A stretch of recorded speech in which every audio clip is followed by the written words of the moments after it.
엠마 왓슨은 다른 모두가 좋아하는 것을 자신이 도와주지 않는다고 해서 자신감과 자존심을 떨어뜨릴 필요는 전혀 없다고 했습니다.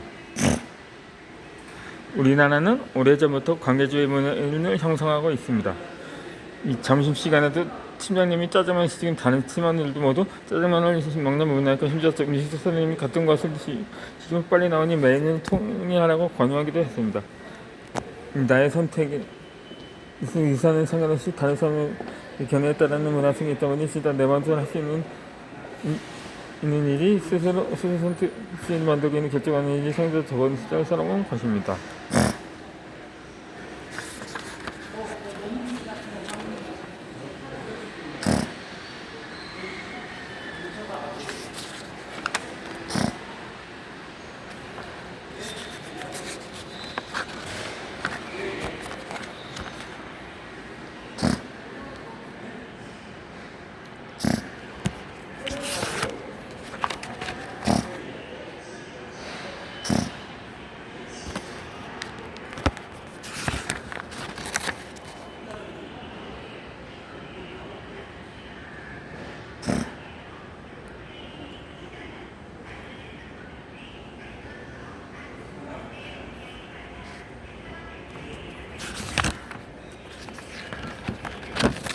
북구역이 어디죠?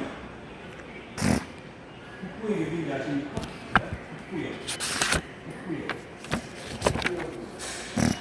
이미 나가네. 하고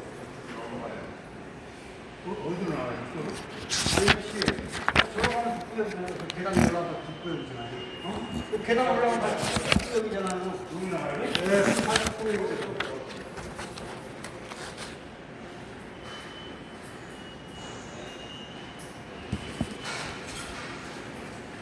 사람들은 저마다 자기 안에 수용성을 갖고 있다고 빅터 프랭클이 말했습니다. 유대인인 빅터 프랭클은 2차 세계대전 당시 나치 강세 수용소에서 참혹한 고통을 겪은 피해자입니다. 이 잠을 잘 공간도 충분하지 않은 좁은 공간에 사람들끼리 모여풀어 몸을 거두어 겨우 누워 딱 붙어 손잡을 잡고 시궁창 청소일을 하다가 오물이 얼굴에 튀어도 닦을 물이나 천이 없었습니다. 먼저 죽은 사람이 남긴 감자 한 조각을 서로 차지하기 위해 혈투를 벌이는 일이 난무했던 그곳에서 빅터 프랭클은 결국 아내와 가족의 죽음을 지켜보게 됩니다.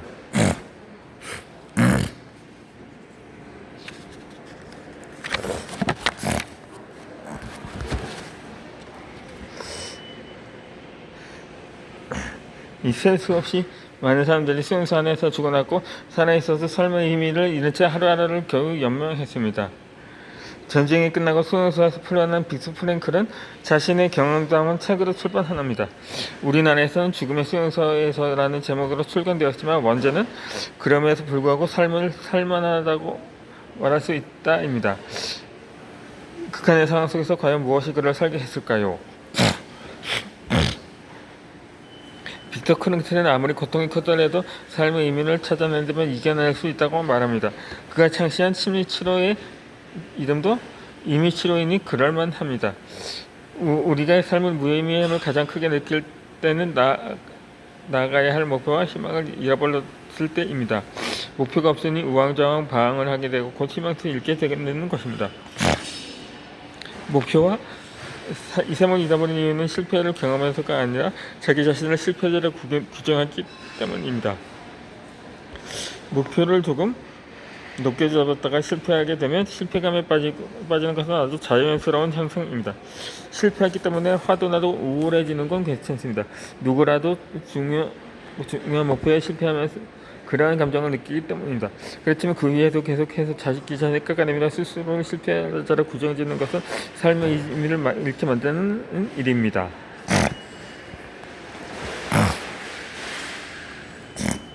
이 빅터 프랭클은 그런 의미에서 사람들은 저마다 자기 안에 수용성을 갖고 있다고 말합니다. 그 수용소 안에 갇혀 사는가 자유롭게 나와 사는가를 전적으로 스스로 판단에 달려있다고 강조합니다.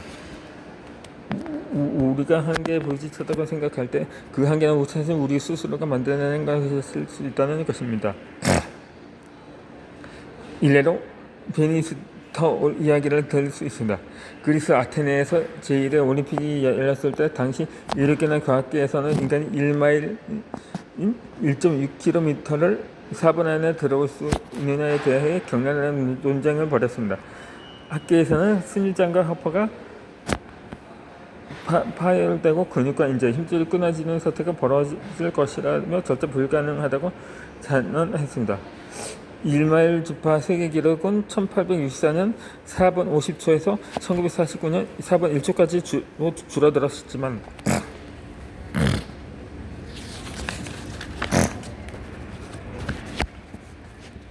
마지막 1초를 줄이는 것은 불가능한 것으로 여겨졌습니다. 그러던 와중에 로저 베니스터라는 한 대학생이 1954년 3분 59초 4의 기록을 세우며 이 불가능을 하다는 믿음을 깼습니다. 그러자 1년 후에 37명이 4분의 기록을 깼고 2년 후에는 300명의 선수가 4분의 기록을 깨버립니다. 현재 1마일 주파 최고 기록은 3분 43초입니다. 결국 1마일 4분의 불문율은 일간의 한계가 아니라 우리 자신이 말하는 머릿속의 한계였던 것입니다. 그래서 우리가 한계에 부딪히고 있다고 느낀다면 새롭게 우리 자신을 정의하는 것이 필요합니다. 나는 안 돼서 저 사람이 한다면 나도 할 수 있다고 말입니다. 누군가 할 수 있다면 나 또한 할 수 있습니다.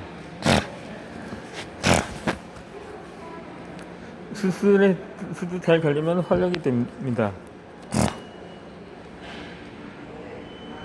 고통은 인간의 위대한 교사이다.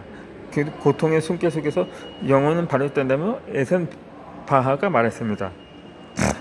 스트레스에서 벗어나는 법에 대해 알려달라는 이야기를 들을 때마다 저는 이렇게 대답합니다. 이 스트레스는 벗어날 수도 없고 벗어나야 하는 것도 아닙니다. 제가 이렇게 대답한 이유는 일반적인 관점에서 보는 스트레스와의 심리학의 관점에서 보는 스트레스의 약간의 차이가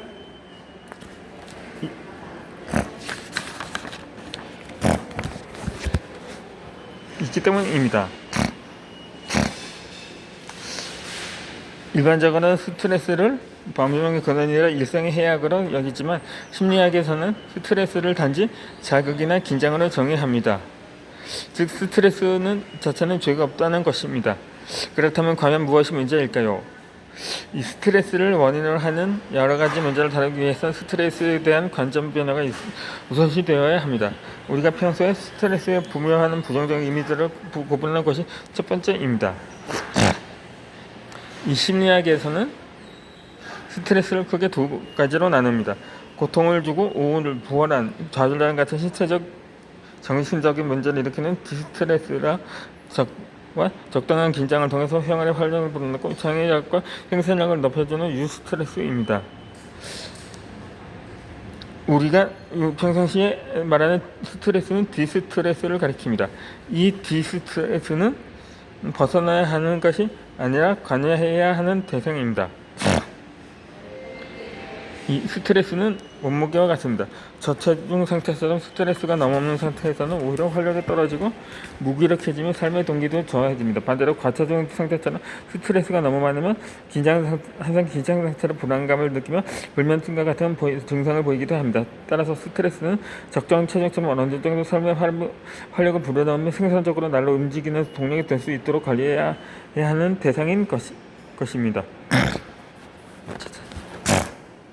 결론적으로 스트레스에서 벗어난다는 말은 사실 스트레스를 적정 수준으로 관리한다는 말이 됩니다. 우리는 스트레스를 인정하고 삶의 정반대로 받아들여야 합니다. 이 새로운 관점으로 스트레스를 바라볼 때 올바른 스트레스를 관리를 시작할 수 있습니다. 20세기 정통적인 심리치료 현장에서는 고통을 다루고 이겨내는 것을 목표로 했습니다. 그렇지만 21세기 심리치료 트렌드를 주도하고 있는 수용 전원치료에서는 심리적 고통을 정상적인 바람 현장성을 정의하는 동시에 고통이 일어나는 과정을 바라보고 수용하는 것을 목표로 합니다. 우리가 고통을 이겨내는 것보다 수용하는 것이 건강한 삶을 영위하는 데 있습니다.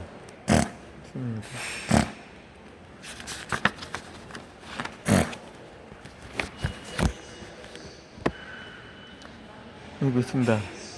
더욱 도움이 된다는 것을 발견했기 때문입니다. 이 스트레스는 대가 없습니다.